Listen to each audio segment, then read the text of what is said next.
மாபெரும் கண்டன ஆர்ப்பாட்டம்,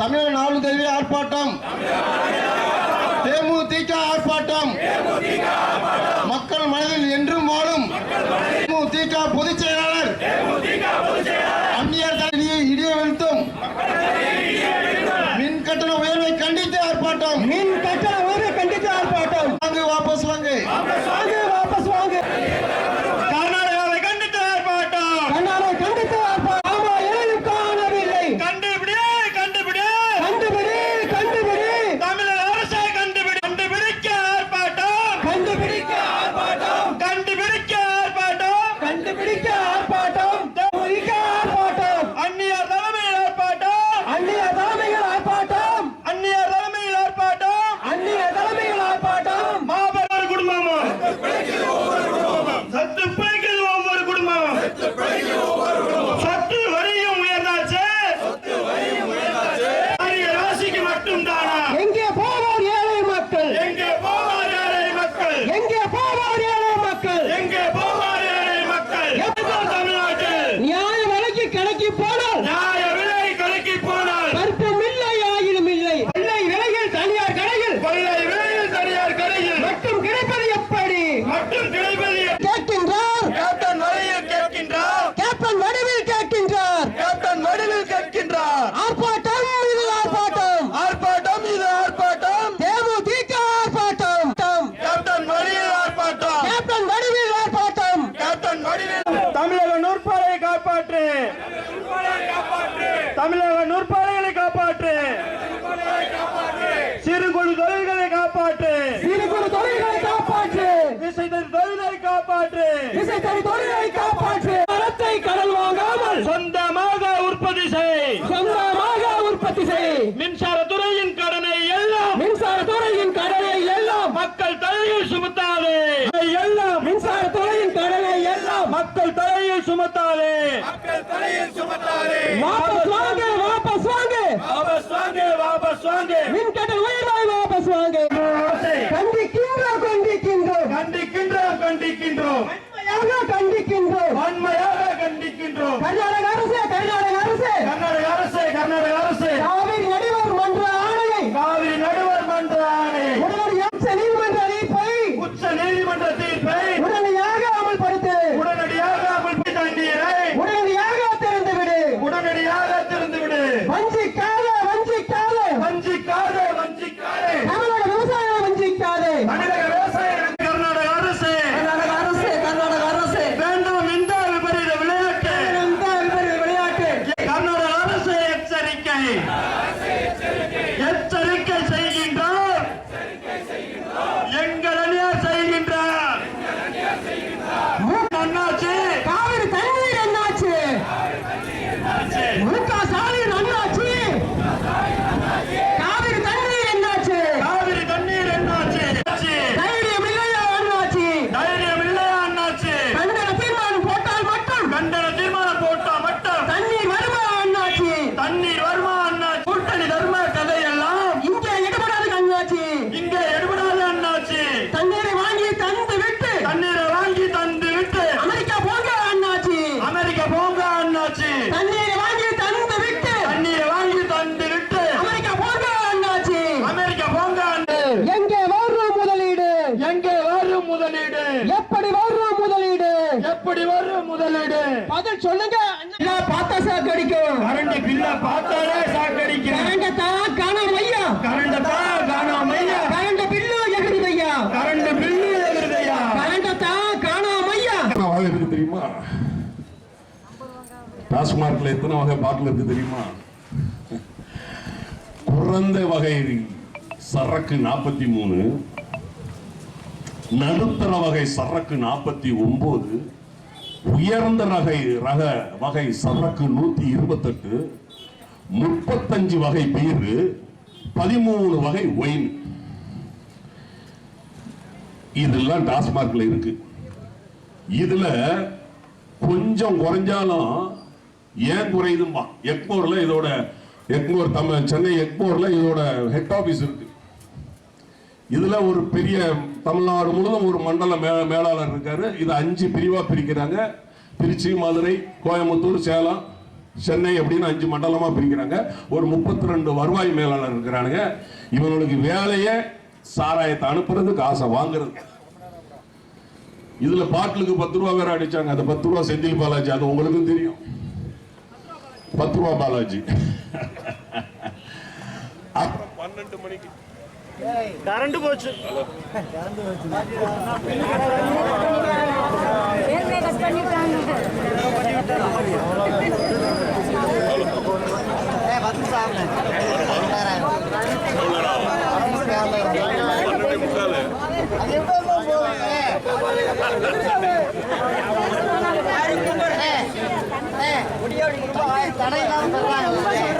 சரக்கு தடை இல்லாம வருது. அது ஓசில கிடைச்சா பரவாயில்ல. மாசம் 1000 ரூபாய் மகளிருக்கு கொடுத்துட்டு அங்க 6000 ரூபாய் அப்படிங்கிட்டு அடுத்த மேட்டருக்கு அது வரேன். மாசம் அதையும் பாருங்க, தகுதி வாய்ந்த பெண்களுக்கு 1000 ரூபாய். நீ எப்படி எங்க பெண்களை, தகுதி வாய்ந்த பெண்களை நீ எப்படி நிர்ணயம் பண்றது? அரசு எப்படி நிர்ணயம் பண்ற? நீ அன்னைக்கு தேர்தல் வாக்குறுதியில் என்ன சொன்ன? அனைத்து மகளிருக்கும் 1000 ரூபான்னு சொன்ன. இப்ப என்ன, நீ இப்ப எவ்வளவு கொடுக்குற? நீ 1 கோடியே சம்திங் தான் நீ கொடுக்குற. இன்னைக்கு 2 கோடியே 15 லட்சம் ரேஷன் கார்டு. 2 கோடியே 15 லட்சம் ரேஷன் கார்டு.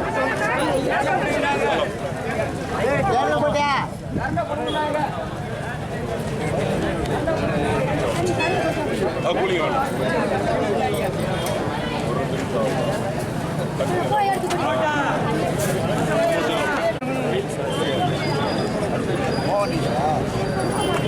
எங்க சக்கரமணி அண்ணன் சொல்லிட்டாரா? கட் பண்ணு. சக்கரமணி அண்ணன் சொல்லிட்டாரு நினைக்கிறேன். இந்த டைம் ஆபாவாதா?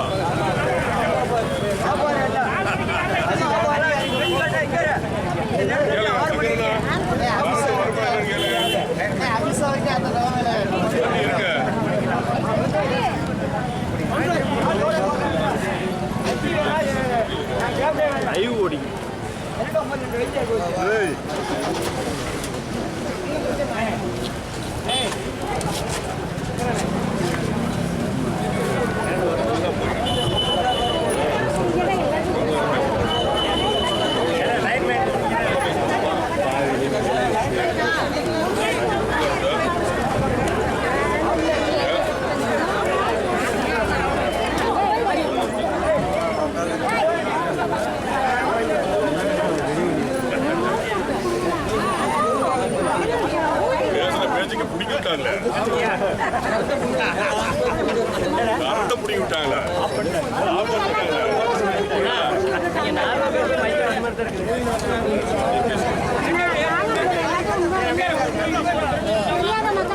அதாவது 10 ரூபா பாலாஜி, அது வந்து 10 ரூபா பாட்டிலுக்கு மட்டும் வைக்கல, பர்ச்சேஸ்ல ஒரு ஊழல். அப்புறம் இந்த சரக்கை வெளி மாநிலத்தில் கொண்டு கொடுப்பாங்க. பக்கத்தில் கேரளா, இந்த பக்கம் சித்தூர், ஆந்திரா எல்லாம் வந்து வெளி மாநிலத்தில் கொண்டு போற அந்த வியாபாரத்திலே ஒரு கமிஷனு. அதே மாதிரி பார்த்தீங்கன்னா காலையில் 12 மணிக்கு தான் ஓபன் பண்றான். ஆனால் சரக்கு காலையிலேயே கிடைக்கும்.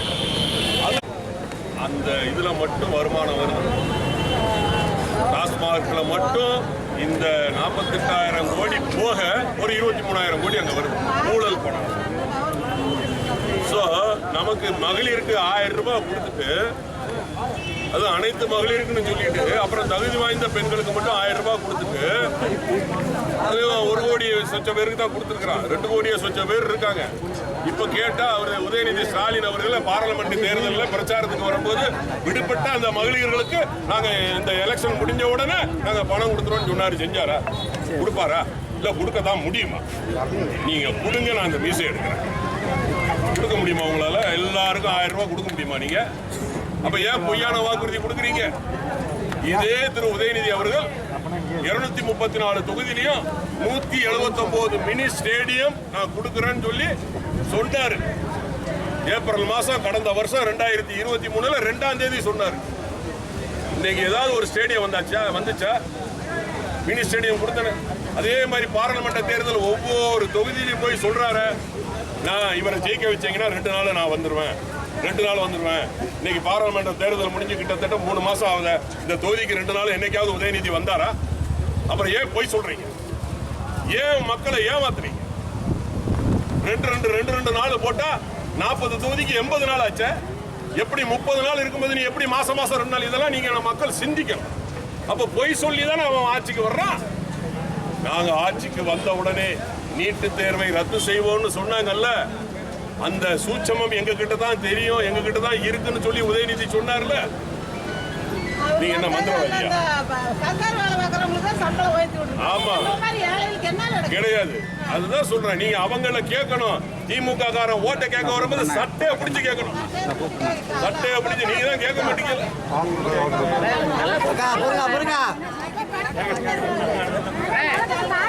அவன் தான் ஓட்டுக்கு காசை கொடுத்து நம்மளை ஆஃப் பண்ணிடுறான். அவன் ஆயிரக்கணக்கான கோடி ஊழல பண்றதுக்கு நமக்கு 500 ரூபாய் கொடுத்து நம்மளை ஆஃப் பண்ணிடுறான். இந்த 500 ரூபாய் வாங்கிட்டு நம்ம அவன்கிட்ட போய் கேள்வி கேட்க முடியாது. அதான் சொல்ல வரேன். நான் என்ன சொல்றேன், டாஸ்மார்க்னு வரும்போது அது போர்வையா தான் வந்திருக்கும். இன்னைக்கு 69 பேர் செத்துருக்கானே. இன்னைக்கு நேற்று ஜட்ஜி சொல்லிட்டாரு, நீ அந்த கல்வராய மலைக்கு திரு ஸ்டாலின் அவர்களாவது திரு உதயநிதி அவர்களாவது அங்க போகணும் அப்படின்னு. நான் போன மாசம் அங்க ஷூட்டிங் போனேன்.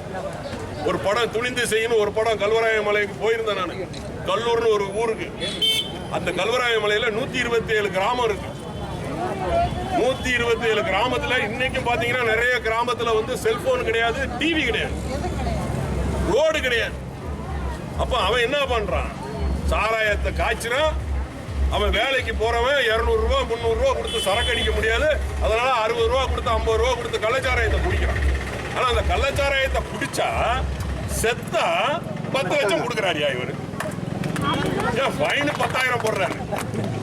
சாராயம் போட்டு ஒயின் ஷாப்ல டாஸ்மார்க் தண்ணி அடிச்சுட்டு பைக்ல போனா ஃபைன் 10,000, கள்ளச்சாராயம் குடிச்சு செத்தா 10 லட்சம். அப்ப எப்படி ஒரு புத்திசாலியான ஒரு முதலமைச்சர் நமக்கு இருக்கு. அப்போ அதான் இப்ப சிவகாசியில வெடி விபத்துல செத்து போனான்னா 3 லட்சம், கள்ளச்சாராயம் குடிச்சு செத்து போனா 10 லட்சம். அப்ப என்ன மக்களை ஏன் இப்படி நீங்க ஏமாத்துறீங்க? ஆனா நேற்று ஜட்ஜி வந்து ஒரு சரியான ஒரு ஆப்பு கொடுத்துருக்காரு. கல்வராய மலைக்கு முதலமைச்சரோ இல்ல திரு உதயநிதி அவர்களும் அங்க போகணும்னு சொல்லியிருக்காரு. வேற வழியில் இப்ப போய் தான் ஆகணும். இவருடைய ஆட்சி அந்த லட்சணத்துல இருக்கு. அதே மாதிரி போதைப் பொருள், சாபர் ஜாதிக்கு யாருங்க? அவர் போய் முதலமைச்சர் கூட நின்று போட்டோவுக்கு போஸ் கொடுத்து 2 செக்கை கொடுத்தாரு. நீங்களும் பார்த்துருப்பீங்க வீடியோவில்.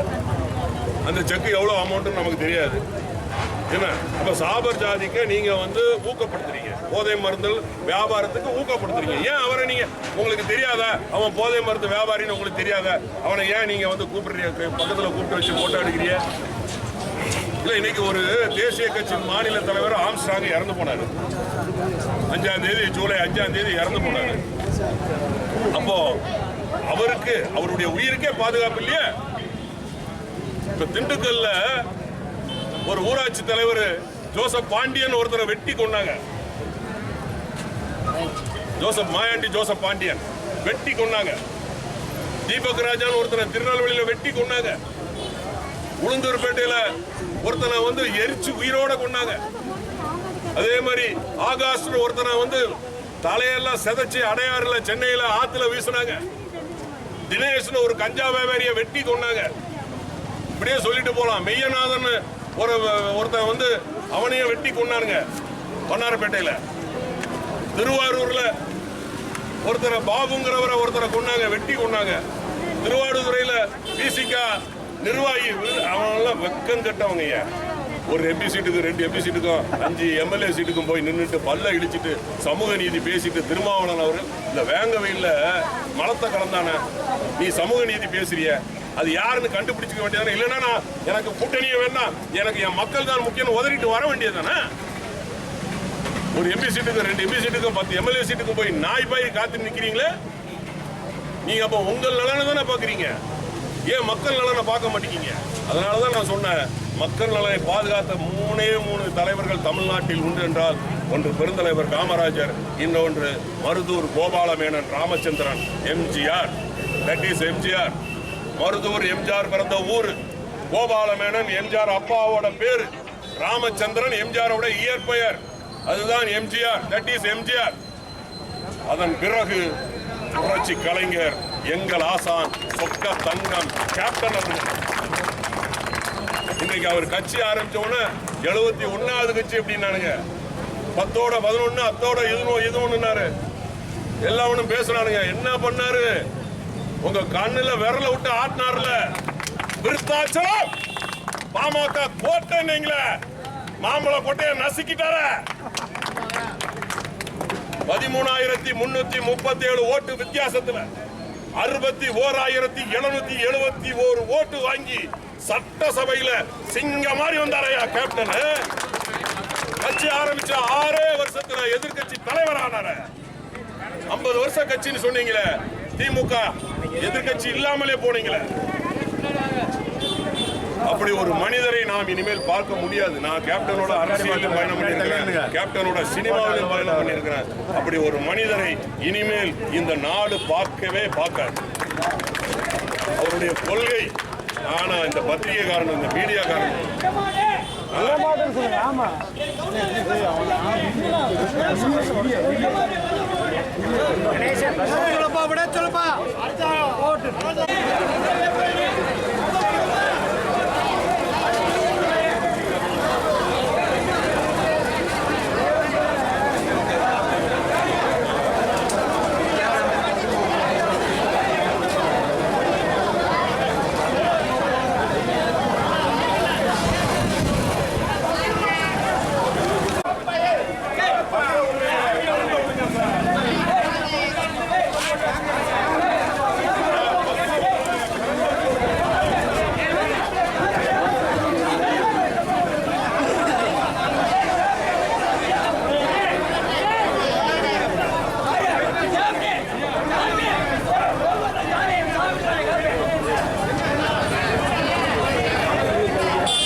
நம்ம கட்சி கண்டிப்பா கோப்பான கட்சி.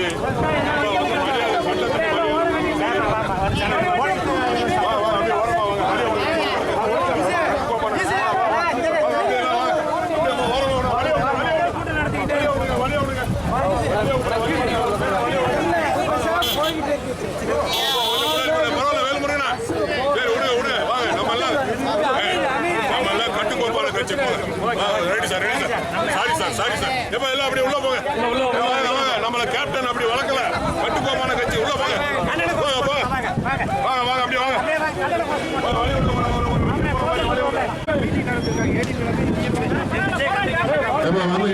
நம்ம ஆளுங்கெல்லாம் கொஞ்சம் முன்னாடி வந்துருங்க, பஸ்ஸுக்கு வழி விடுங்க. நம்ம வந்து கட்டுக்கோப்பான கட்சி, மிலிட்டரி மாதிரி கேப்டன் நமக்கு நல்ல விதமா தான் எல்லாம் சொல்லி கொடுத்துருக்காரு அரசியல. நம்ம ஆளுலாம் கொஞ்சம் முன்னாடி வாங்க. ஏன் அவங்க தான் வைத்தறிச்சல்ல கரண்ட கட் பண்ணிட்டாங்கன்னா என்னங்க பண்றது? வாங்க. நல்லா தானே போய்கிட்டு இருந்தது, ஒரு ஃப்ளோவா போய்கிட்டு இருந்தது. டாஸ்மார்க் ஆரம்பிச்ச உடனே கரண்ட கட் பண்ணி விட்டாங்களே ஐயா. அதாவது இந்த நாடு, தமிழ்நாடு ஏன் இப்படி இருக்குன்னு நீங்க தெரிஞ்சுக்கங்க. சட்டம் ஒழுங்கு எப்படி இருக்குன்னு உங்களுக்கே தெரியும். பேப்பர் எடுத்தாலே எரிச்சு கொலை கொன்னு